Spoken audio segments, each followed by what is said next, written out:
2023년 9월 24일 주일입니다. 다 함께 묵도하심으로 하나님께 9월 24일 예배를 드리시겠습니다. 하나님을 가까이 하라. 그리하면 너희를 가까이 하시리라. 죄인들아 손을 깨끗이 하라. 두 마음을 품은 자들아 마음을 성결하게 하라. 형제들아 주께서 강림하시기까지 길이 참으라.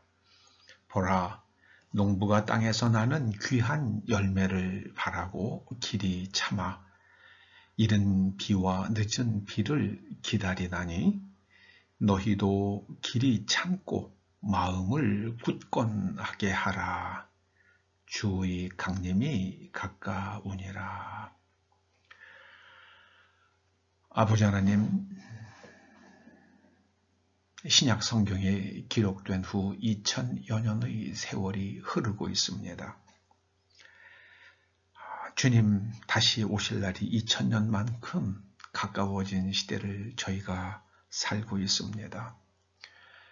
날마다 하나님을 가까이 함으로 하나님께서 저희들을 가까이 해주셔서 우리의 마음이 거룩하고 또 귀한 믿음의 열매를 맺어갈 수 있도록 은혜 내리어 주시옵소서.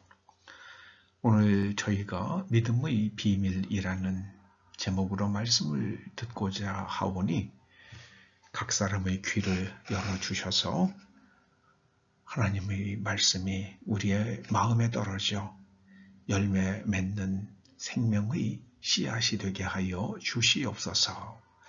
예수님의 이름으로 기원하옵나이다. 아멘. 오늘 하나님께서 우리들에게 주시는 말씀은 누가복음 18장 35절에서 43절까지의 말씀입니다.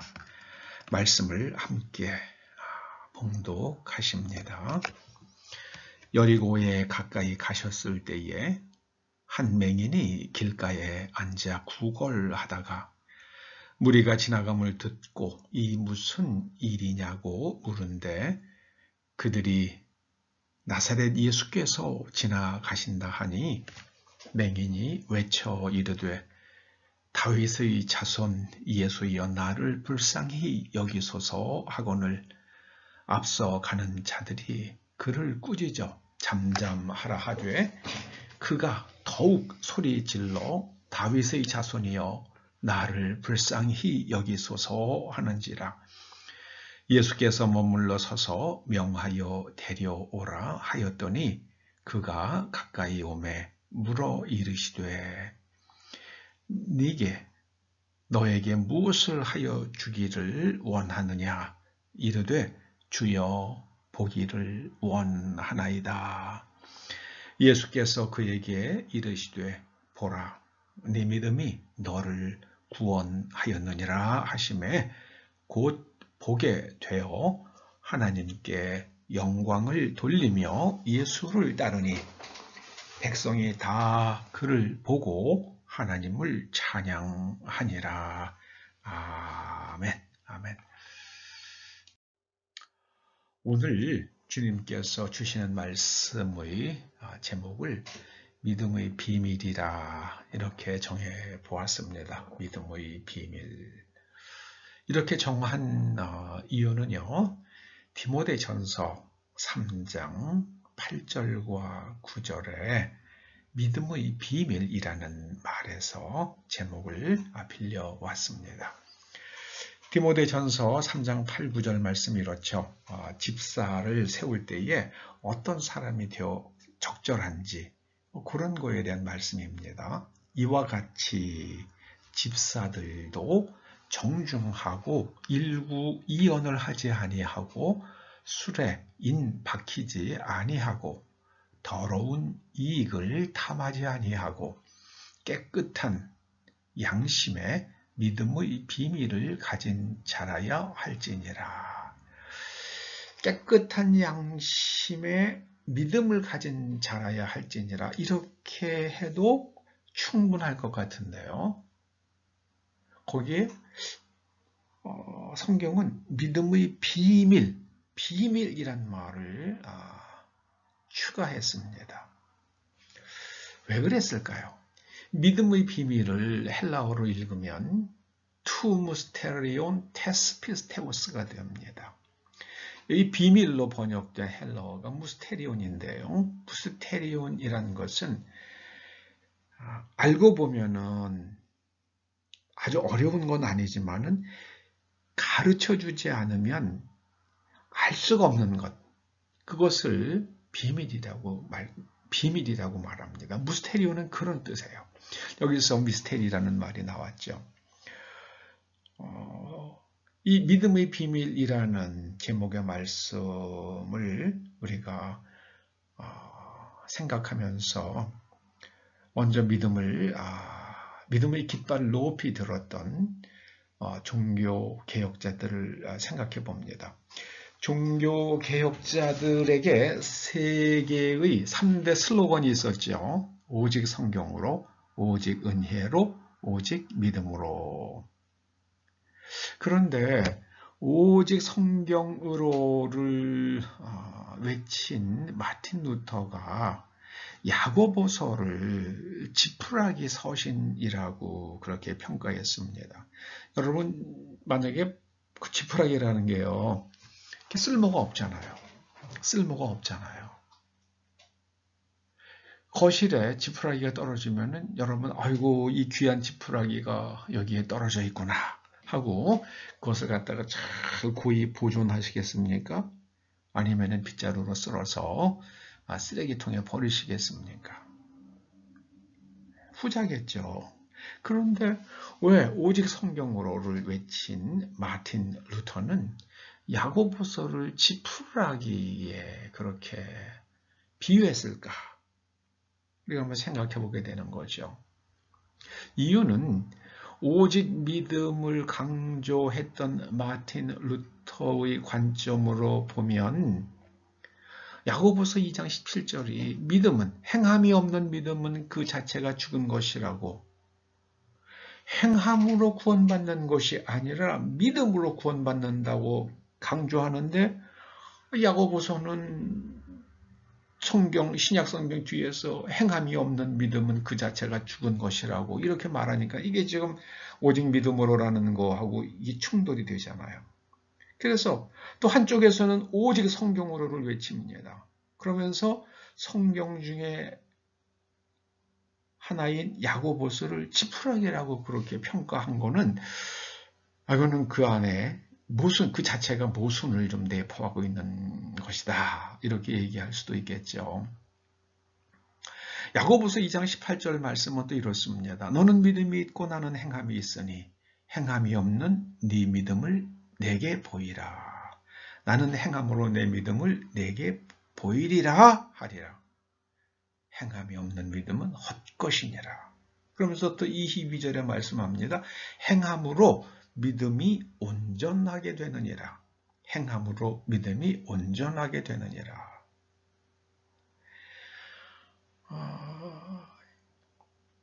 여러분, 믿음이라는 게 뭐겠습니까? 믿음은 우리가 일상 언어 속에서 사용하는 믿음이라는 말과 구원과 관계되는 믿음이라는 피스티스라는 말의 의미가 이게 일치하지 않습니다.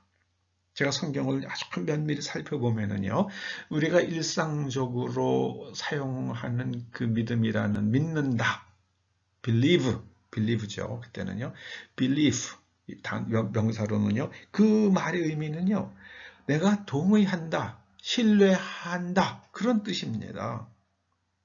그런데 성경에서 말하는 믿음이란 신뢰해요. 거기서 출발하는 겁니다. 그리고 신뢰하기 때문에 내가 그 말씀으로 나의 내면 구조가 바뀝니다.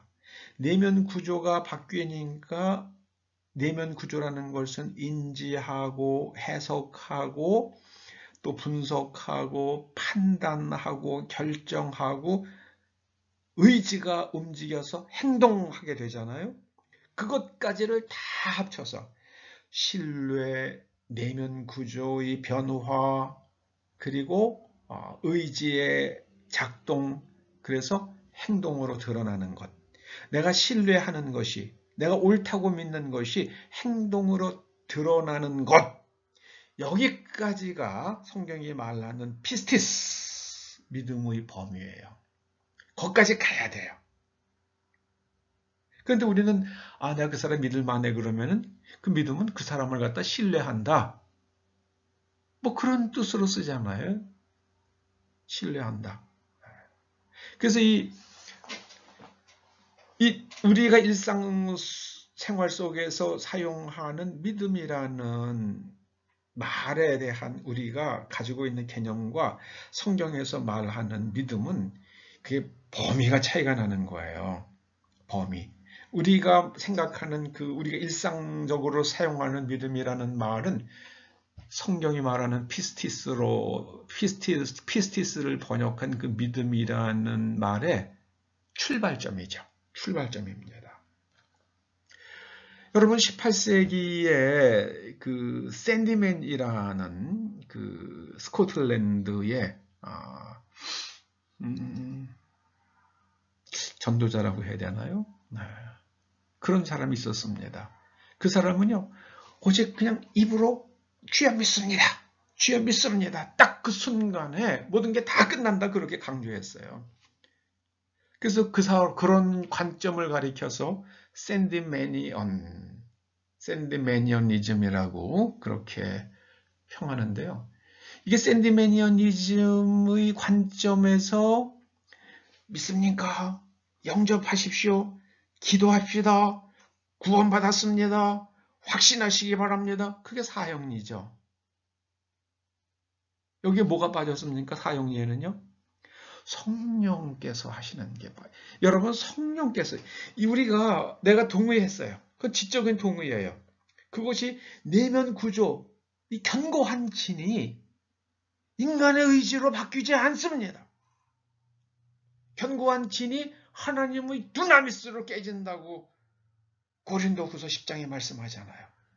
그래서 우리가 변화가 일어나려고 그러면은요, 내면 구조, 견고한 진이 깨지려고 그러면 성령의 권능이, 하나님의 권능이 임하셔야 돼요. 두나미스가 임하셔야만 합니다. 말랑말랑한 인간의 생각, 의지 갖고는 안 깨져요. 그 하나님의 두나미스만 여러분 맨주먹으로 맨날 단단한 바위 쳐보세요. 바위가 깨지는가? 이 지체만한 바위가 맨주먹 가지고 깨집니까? 거기다가 구멍을 뚫고 다이너마이트를 집어넣은 다음에 불을 붙여야지 뻥 하면서 그 큰 바위가 깨져나가잖아요. 똑같은 거예요. 똑같은 겁니다. 그 두나미스에서 다이너마이트라는 말이 나왔잖아요. 하나님의 두나미스, 하나님의 능력, 하나님의 권능이 우리의 내면의 그 견고한 진들을 깨는 겁니다. 그리고 나서 우리의 의지가 바뀌고요. 행동하게 되는 겁니다. 거기까지가 믿음이에요. 처음에는 동의, 내면 구조의 변화, 그리고 판단의 변화, 의지의 작동, 말씀을 따르는 행동. 여기까지가 믿음이에요. 성경이. 여기까지 가야지 믿음이에요. 그런 걸 가리켜서 믿음이 온전해진다. 온전한 믿음이라고 부릅니다. 입으로만 주여 믿습니다. 주여 믿습니다 하는 거는 온전한 믿음이 아닙니다. 야고보서는 그런 믿음을, 입으로만 하는 농사짓는 믿음을 가리켜서 죽은 믿음이다. 헛것이다. 그렇게 말씀합니다. 그 오직 믿음으로 얘기한 그 언어적 혼란이에요. 그 마틴 루터의 다른 저작들을 쭉 살펴보면은요, 그 루터는 제가 지금 말한 그 믿음에 대해서 이야기해요. 그런데 그 어의 차이를 그렇게 정교하게 설명을 하는 데까지는 미흡했습니다. 사실입니다. 자, 믿음에 대해서 먼저 이제 오늘 말씀의 제목이 믿음의 비밀입니다. 이번에는 이제 비밀에 대해서 말씀을 드리겠어요. 비밀은 헬라어 무스테리온을 번역한 말입니다. 이거 가르쳐주지 않으면 알 수 없는 걸 가리킵니다. 여러분, 그 마술, 흔히 우리가 마술이라고 부르는 것은 트릭이잖아요. 예. 제가 한번 그 유튜브에서 그 커피잔에 있는 커피를, 종이컵에 있는 커피를 없어지게 만드는 트릭을 한번 봤습니다. 근데 먼저 정말 참 그 안 알려주면 거 모르겠더라고요. 종이컵에다 밑에다가 흡수하는 스펀지를 넣더라고요. 그리고 그 위에다가 그 종이컵 중간쯤 위에서 한 뭐 1, 2cm 정도 크기에 딱 맞는 플라스틱을 딱 거기다 끼더라고요. 그리고 그 위에다 커피를 부어요. 커피가 찰랑찰랑하니까는요, 이 커피가 가득해 보이잖아요. 그 커피가 가득한 그 커피잔을 갖다가 종이컵을 놓고 그 위에다 손을 얹은 다음에 이걸 휙 뒤집는 거예요. 뒤집으면서 손을 갖다가 종이컵을 누르면은 그 종이컵과 그 안에 그 커피 한 1cm, 2cm 정도 부은 그 커피잔 사이에 간격이 생기니까 커피가 밑으로 싹 내려가면서 스펀지에 다 흡수가 되겠죠. 그 잔을 갖다가 확 뒤집어도 손에는 커피잔 위를 덮고 있는 손에는 커피가 한 방울도 떨어지지 않아요. 왜냐하면 스펀지가 이미 커피를 다 그 안에 있는 스펀지가 흡수했으니까요. 그리고 나서는 손을 갖다가 딱 드는 순간 손에는 커피가 하나도 없어요. 그리고 나서는 이 사람이 자기 손으로 종이컵을 갖다가 팍 찌그린 다음에 이걸 갖다가 바깥으로 던져버리더라고요. 왜냐하면 그 커피 안에 들여다보면 이제 구조가 딱 보이니까 찌그러뜨려가지고 버리는 거예요. 트릭이잖아요, 트릭. 그럼 마술이란 건 다 트릭이잖아요. 이렇게 가르쳐주지 않으면 이거 알기가 어렵습니다. 그게 바로 무스테리온이에요. 여러분, 마태복음 13장 11절에는요, 천국의 비밀이라는 말이 나와요. 하나님의 나라, 이거 가르쳐주지 않으면 모릅니다. 마가복음 4장 11절에는요, 천국 대신에 하나님 나라로 써가지고 하나님 나라의 비밀이라는 말이 나오고요. 고린도전서 4장 11절에는 하나님의 비밀, 하나님의 비밀이라는 말이 나옵니다. 여러분, 비밀의 반대말이 계시예요. 하나님께서 이미 아직 감추어 놓으셔서 아직 공개되지 않은, 그래서 다른 사람이 알 수가 없는 게 그게 비밀입니다.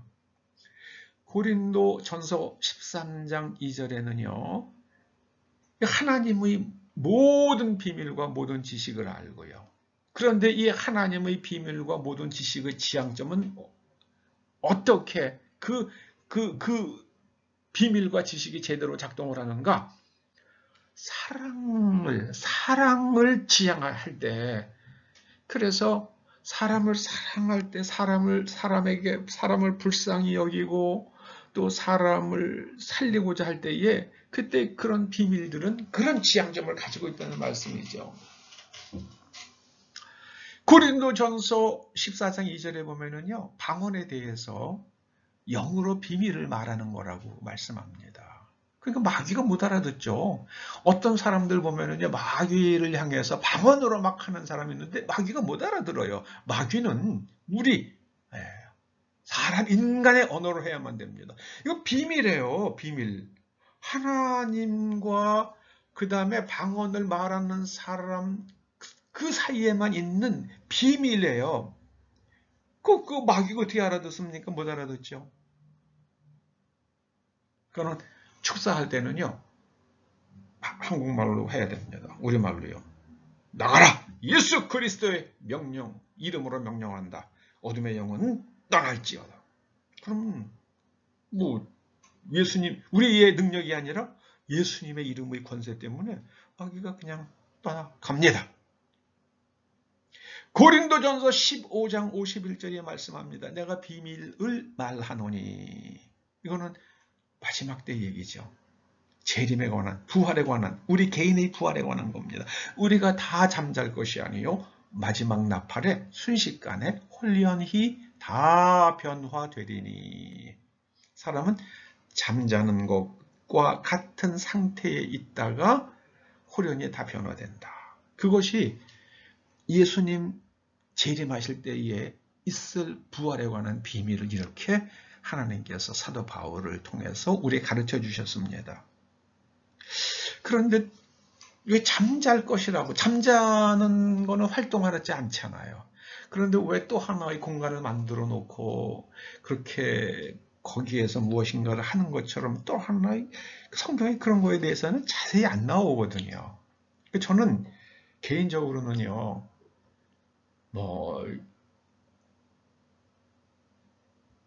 그냥 부활, 주님 다시 재림하실 때에 마지막 나팔에 호련히 제가 변화될 것을, 썩지 아니할 몸을 입게 될 것을 믿습니다. 그리고 제가 개인적으로 죽고 주님 다시 오실 때까지의 그걸 성경에서는 중간기라고 불러요. 신학적으로는 그 중간기에 대해서는 저는 하나님께 다 맡겨 놓으면 되기 때문에 저는 거기에 그렇게 관심이 별로 많지 않아요. 그래서 살아있을 때에 어떻게 우리의 믿음을 완성할 것인가, 말씀으로 내면 구조를 완전히 재구조화해서 말씀대로 살 것인가에 대해서 큰 관심을 가지고요. 그리고 노력을 하는 게, 저는 그것이 우리가 살아있을 동안에 해야 할 믿음의 올바른 방향이 아닐까, 그렇게 생각을 합니다. 예수님께서 말씀하신 바, 성경이 말씀하는 바, 하나님은 죽은 자의 하나님이 아니시라 산 자의 하나님이시라. 그 말씀은요, 산 사람이 어떻게 살아야 할 것인가, 말씀대로 살아야 되죠. 말씀대로 살기 위해서는 내면 구조가 달라져야 돼요. 내면 구조가. 내면 구조라는 거는 세계관, 옳고 그름에 대한 판단 기준, 그리고 좋고 나쁨에 대한 판단 기준, 어느 것이 더 좋은 게 가치관이죠. 진리가 무엇이냐, 가치가 무엇이냐, 그런 거의 싸움이에요. 에베소서 3장 3절이 말씀합니다. 곧 계시로부터 내게 비밀을 알게 하신 것은 계시 보여주심으로 하나님의 비밀을 나에게 알게 하셨다. 그 계시가 임할 때에 하나님의 비밀, 하나님 나라의 비밀, 복음의 비밀이 우리에게 풀어집니다. 그 비밀은 뭡니까? 여러분, 성경이 우리에게 궁극적으로 요구하는, 기대하는 것은요, 우리가 죄짓지 않는 사람이 되는 거예요. 근데 지난날에 이미 우리가 복음을 듣기 전에 지은 죄들이 많잖아요. 아주 태어날 때부터 죄 가운데서 태어났잖아요. 그거 어떡할 거예요, 우리가? 우리가 할 방법이 없잖아요. 그래서 예수 그리스도께서 십자가에서 우리 죄를 다 대속을 하셨어요. 다 갚아주셨어요. 이제는 우리는 죄의 형벌로부터 자유로워졌습니다. 이제는 우리가 죄짓지 않는 삶을 살아갈 수 있는 기본 조건이 마련이 된 겁니다. 근데 죄를 지을 수밖에 없는 내면 구조를 가지고 있어요. 그것을 갖다가 내면 구조를 우리가 들여다보면서 하나님의 말씀과 나의 내면 구조 사이에 있는 간극을 계속 줄여나가는 것을, 그것을 성경을 묵상한다고 그렇게 얘기를 해요. 시편 1편에 있는 하나님의 그 복 있는 사람이란 게 뭐냐면 말씀대로 똑바로 산다는 뜻이에요. 하나님의 말씀대로 똑바로 살고자 하는 사람은 말씀을 취하로 묵상하는 거예요. 말씀으로 나의 내면 구조와 말씀과 계속 맞춰봅니다. 요거는 오케이. 요거는 말씀하고 어긋나네. 요걸 고쳐야지. 계속 그 작업을 해가는 겁니다. 그게 경건의 훈련이죠. 그런 걸 가리켜서 신약에서는 경건의 훈련이라고 말합니다. 에베소서 6장 19절에서는요, 복음의 비밀을 말씀합니다. 복음이요, 복음이라는 말을 딱 들으면 그 복음이 뭔데 그러면 그래요. 아니 뭐 평생 목회하신 설교하신 분들 목사님한테도요, 구원이 뭐예요? 그러면 그러시더라고요. 그 복음의 비밀을 담대히 알리게 하옵소서. 여러분, 복음이 제일 좋은 소식이 뭡니까? 제일 좋은 소식. 예수님께서 사람의 몸을 입고 이 땅에 오셨다예요. 그게 우리에게 무슨 의미가 있는 겁니까? 인간의 철저한 인간의 한계 속에 오셨어요. 예수님께서 살아가신 그 삶의 궤적은요, 하나님의 아들이셨기 때문에 그렇게 사신 게 아니에요. 인간으로서 그렇게 사신 거예요. 인간으로서. 만약에 하나님의 아들이시기 때문에 그렇게 사실 수 있으셨다, 그런 사역을 하실 수 있으셨다 한다면 성경이, 신약 성경에 있는 그 모든 권능과 권세에 관한 말씀은 우리하고 아무 상관이 없죠. 우리 하나님의 아들이 아닌데요, 우리가. 그래서 복음의 비밀은요, 예수님께서 육신의 한계 속에서 행하셨으므로 육신의 한계 속에 있는 우리도 예수님처럼 살아갈 수 있다는, 그게 복음이죠. 우리 죄짓지 않는 사람으로 살아갈 수 있다. 그런데 우린 지금 죄를 지을 수밖에 없는 그 이유가 뭐냐? 내면 구조 탓입니다. 내면 구조. 그 내면 구조가 하나님의 말씀으로 완전히 재구조화된 것, 그 상태를 가리켜서 구약 성경에서 제다카, 공의라고 부릅니다. 하나님께서 아브라함을 왜 부르셨습니까? 내면 구조가 제다카, 그리고 다른 사람의 정당한 권리를 침범하지 않고 지켜주고, 이런 삶을 공의와 공도와 의와 공도의 삶을 살게 하려고 아브라함을 부르셨다. 그래서 그게 가능하다. 복음의 비밀은 그게 가능하다. 이게 복음입니다.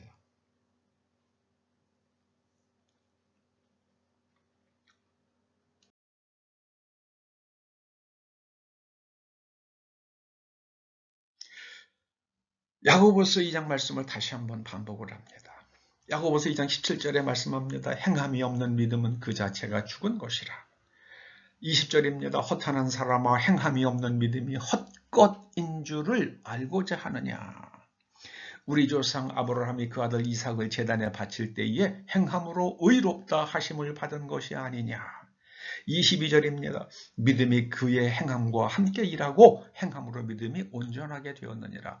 우리가 듣고 동의하는 것, 일상적 언어의 믿음은 듣고 동의하는 것입니다. 듣고 동의하는 것은 성경이 말하는 믿음의 출발점입니다. 그런데 성경이 말하는 믿음은요, 듣고 동의하고 말씀으로 내면이 재구조화되어서 의지의 변화가 일어나고 행동에 이르는 것까지를 말씀합니다. 온전한 믿음. 그래서 그걸 온전한 믿음이라고 부르기도 합니다. 이 믿음을 통하여 하나님의 은혜로 우리는 구원을 받습니다. 여러분, 믿음을 통하여 하나님의 은혜로 구원을 받습니다. 성경 말씀이에요. 믿음을 통하여 하나님의 은혜에 의해서 구원을 받는다는 것은 성경 말씀입니다. 기도하시죠. 할렐루야. 아버지 하나님 감사합니다.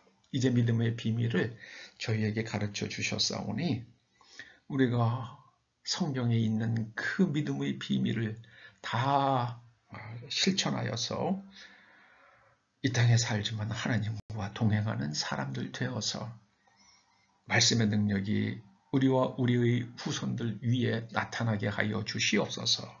예수님의 이름으로 기도 드리옵나이다. 아멘. 축도로 마칩니다. 이제는 우리 주 예수 그리스도의 은혜와 우리 아버지 하나님의 그 크신 사랑과 성령님의 감화, 감동, 인도하시며 교통하심이 믿음의 비밀을 깨닫고 이제 성경이 말하는 온전한 믿음에 이르러서 이 땅에 살지만 하나님과 동행하다. 세상의 모든 것을 초월하여 하나님 품으로 이동하기를 소원하며 돌아가는 초대 성도들과 그 자녀들과 각 가정과 일터와 사업장과 이 교회와 이 민족과 그리고 우리의 동맹국 미국 위에 이제로부터 영원토록 함께 하시옵기를 간절히 축원하옵나이다. 아멘.